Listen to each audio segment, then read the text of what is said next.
بسم اللہ الرحمن الرحیم۔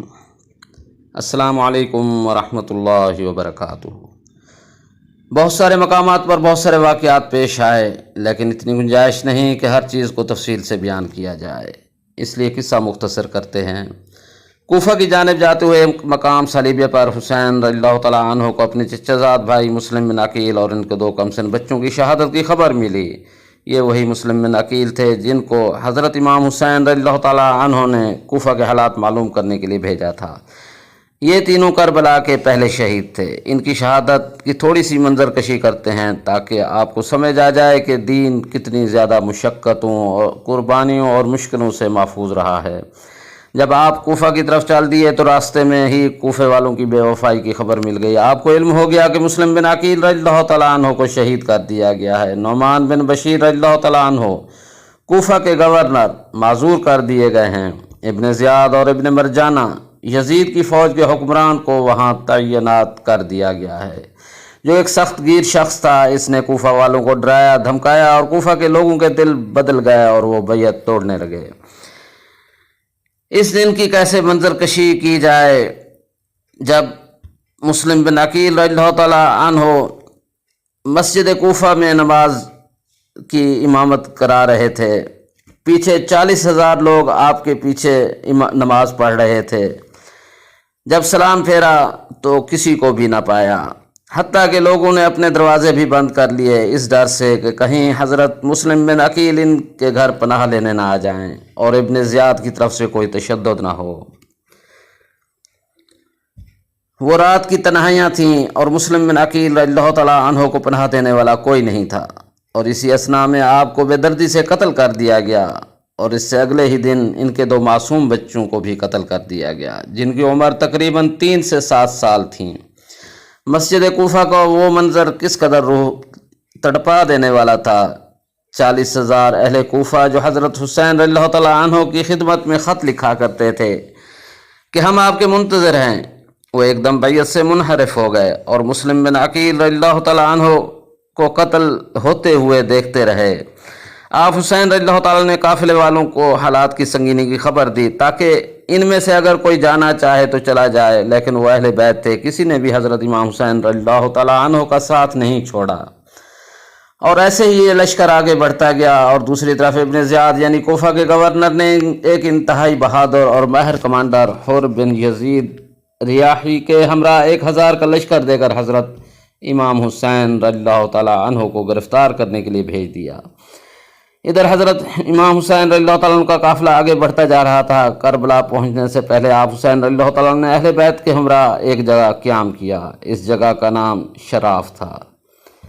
جب آپ نے اس جگہ قیام کیا تو آپ اپنے بھائی حضرت عباس رضی اللہ تعالیٰ عنہ سے فرمانے لگے، اے عباس، تمام اہل بیت کو پانی سے سیراب کر دو اور آگے کے لیے ہمیں جتنا پانی چاہیے اس سے 4 گنا زیادہ پانی مشکیزوں میں محفوظ کر لو۔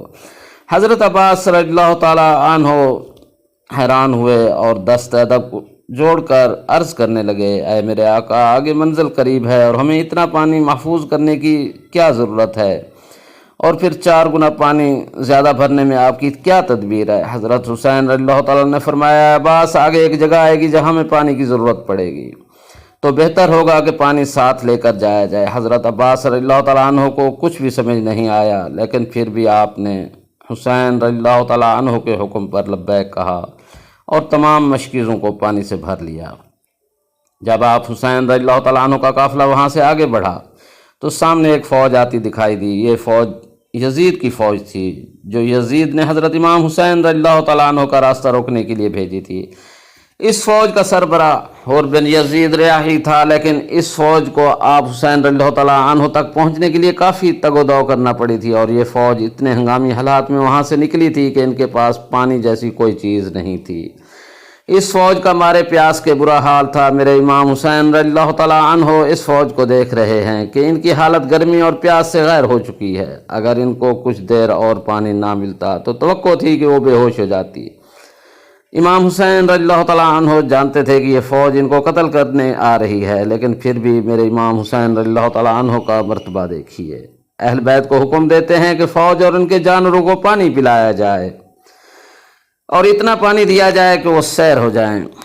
محترم ساتھیو، खुद सोचिए, इमाम हुसैन रज़ियल्लाहु ताला अन्हु चाहते तो इनको वहीं पर कत्ल कर सकते थे, क्योंकि इस फौज की हालत इतनी गैर थी कि जंग करना तो दूर की बात, वो सही तरह से हरकत करने के काबिल भी नहीं थे। इमाम हुसैन रज़ियल्लाहु ताला अन्हु के लश्कर ने मुखालिफ फ़ौज को पानी पिलाया, इनके घोड़ों को भी खूब पानी पिलाया। इस लश्कर का कमांडर जो कि हुर बिन यजीद रियाही था, सबसे आखिर में पहुंचा, और जब इमाम हुसैन रज़ियल्लाहु ताला अन्हु ने इसको देखा तो अपने लश्कर को हुक्म दिया हुर बिन यजीद रियाही को पानी पिलाया जाए। आपके साथियों ने हुर को पानी दिया, लेकिन हुर की हालत इतनी गैर हो चुकी थी कि इससे पानी का मशकीज़ा भी नहीं पकड़ा जा रहा था। वो जैसे ही पानी का मशकीज़ा मुंह को लगाता तो इसके हाथ लड़खड़ाते और पानी का बर्तन नीचे गिर जाता। हाय मेरे हुसैन रज़ियल्लाहु ताला अन्हु का हौसला तो देखिए, मुखालिफ फ़ौज के सिपा सलार को अपने हाथों से पानी पिला रहे हैं। आपने हुर बिन यजीद को पानी पिलाया और वापस अपने लश्कर में पहुंच गए। वहां जाकर एक फ़र्द को भेजा और कहा कि जाकर हुर बिन यजीद रियाही को बोलो वो नमाज अलग पढ़ेगा या इमाम हुसैन के हमरा नमाज पढ़ेगा। ये सुनकर हुर बिन यजीद रियाही खुद हज़रत इमाम हुसैन रज़ियल्लाहु ताला अन्हु के पास आए और कहने लगे कि एक नवासा रसूल सल्लल्लाहु ताला अलैहि वसल्लम, ऐसा कैसे हो सकता है कि आप नमाज पढ़ाएं और हम अलग से अपनी जमात खड़ी कर लें। नमाज के बाद इमाम हुसैन रज़ियल्लाहु ताला अन्हु काफ़िले का हमरा जाने लगे तो हुर बिन यजीद रियाही ने आपके घोड़े की लगाम पकड़ ली और कहा, ए नवासे रसूल सल्लल्लाहु अलैहि वसल्लम, मुझे हुक्म आया है कि आपका रास्ता रोक कर आपसे बैयत लूँ। आप हुसैन रज़ियल्लाहु ताला अन्हु अपना रास्ता रोके देखकर गज़ब में आ गए और फरमाया, हुर बिन यजीद रियाही, तेरी माँ तेरे गम में रोए, ये तूने क्या कर दिया। ये सुनना था कि हुर बिन यजीद रियाही कहने लगा, इमाम हुसैन रज़ियल्लाहु ताला अन्हु, अगर आपकी जगह कोई और होता तो मैं जुमला इसको वापस पलटा देता, लेकिन आपकी माँ फातिमातुल ज़हरा रज़ियल्लाहु ताला अन्हा हैं, जिनके बारे में कुछ कहने का सोच भी नहीं सकता। किस्सा मुख्तसर, हुसैन रज़ियल्लाहु ताला अन्हु हुर को वहीं छोड़कर आगे बढ़े और करबला तक पहुँच गए। आप हुसैन रज़ियल्लाहु ताला अन्हु 23 दिनों में मक्का मुकरमा से करबला पहुँचे। जब इमाम हुसैन रज़ियल्लाहु ताला अन्हु का काफ़िला मैदान करबला में पहुँचा तो कुछ देर बाद करबला के मैदान में हवा का ऐसा झोंका आया कि हज़रत ज़ैनब रज़ियल्लाहु ताला अन्हा चीख उठीं और बिला इरादा रोते हुए ये कहने लगीं, भैया यहाँ से जितना जल्दी हो सके आगे चल दीजिए। इमाम हुसैन रज़ियल्लाहु ताला अन्हु इनके पास गए और पूछा कि बहन क्या मामला हुआ है। हज़रत ज़ैनब रज़ियल्लाहु ताला अन्हा रोते हुए फरमाने लगीं, भैया इस हवा के झोंके में जो रेत और गद्दो गुबार उड़ा है, मुझे इससे आपके खून की खुशबू आ रही है। भैया जितनी जल्दी हो सके यहाँ से आगे चल देते हैं, क्योंकि यहाँ मेरा दिल बहुत बेचैन हो रहा है। मुझे इस जगह की मिट्टी से आपके खून की खुशबू आ रही है। ये सुनकर इमाम हुसैन रज़ियल्लाहु ताला अन्हु ने हज़रत अब्बास रज़ियल्लाहु ताला अन्हु को कहकर बनी असद, एक कबीला जो करबला के करीब तर है, इसके पास के लोगों को बुलाया और सबसे पहले इनसे करबला की जगह को ख़रीदा और ख़रीद कर बनी असद के लोगों को ही बतौर तोहफ़ा करबला की जगह पेश कर दी। इसके बाद आप इमाम हुसैन रज़ियल्लाहु ताला अन्हु ने बनी असद वालों से मुकालमा किया, जो बड़ा अजीब था, क्योंकि इस वक्त काफ़िला करबला पहुंचा ही था और अभी तक कोई भी हादसा पेश नहीं आया था। लोग खरीद देते हैं ज़मीन फसल उगाने के लिए, मेरे हुसैन ने ज़मीन खरीदी बेटे दफनाने के लिए।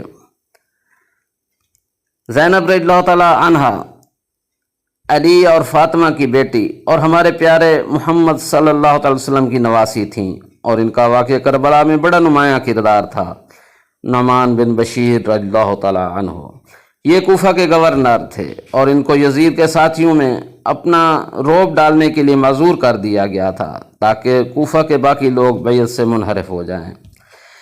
इब्न ज़ियाद ये कूफा का गवर्नर था, इसने ही मुस्लिम बिन अकील रज़ियल्लाहु ताला अन्हु और इनके 2 कम सिन बच्चों को शहीद करवाया। इसने उमर बिन साद और शिमर को फ़ौज देकर इमाम हुसैन रज़ियल्लाहु ताला अन्हु और इनके अहले अयाल को शहीद करवाया और इसके बाद इमाम हुसैन रज़ियल्लाहु ताला अन्हु का सर काट कर इसकी बेअदबी की और इस सर को यजीद को बतौर तोहफ़ा पेश किया। एक बात अज़बर कर लीजिए कि मैदान करबला में सबसे बड़ा हाथ यजीद का था और इसके बाद इब्न ज़ियाद का और इसके बाद उमर बिन साद ने इस घटिया कारनामा को पाया तकमील तक पहुँचाया। मुस्लिम बिन अकील हज़रत हुसैन रज़ियल्लाहु ताला अन्हु के चचाजाद बेटे, जिनको आपने कूफा भेजा, हुर बिन यजीद रियाही यजीद की फ़ौज का सिपह सलार है, यानी कि एक कमांडर है। पूरी फ़ौज इसके हुक्म की तामील करती है, लेकिन इसके दिल में इश्क अहल बैत है। ये फ़ातिमा ज़हरा रज़ियल्लाहु तआला अन्हा की बहुत इज़्ज़त करता है। अभी आपने हुर बिन यजीद रियाही का यहाँ तक किरदार पढ़ा है, लेकिन इंशाअल्लाह आप जान लेंगे कि हुर बिन यजीद रियाही ने कैसे एक ही रात में जन्नत कमा ली।